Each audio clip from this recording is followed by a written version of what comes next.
Hello दोस्तों, मेरा नाम खुशी है और ये मेरा सेकंड मिनी व्लॉग है। तो आज का मौसम हमारे गांव में देखो कितनी ज़्यादा बारिश लग रही है।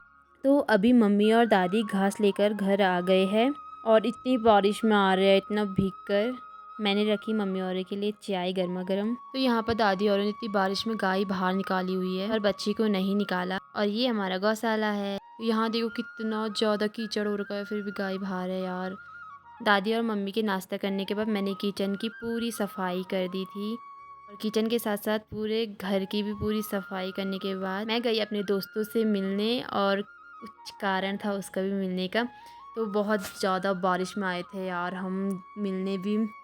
तो आज हमने सोचा था तो हम आए।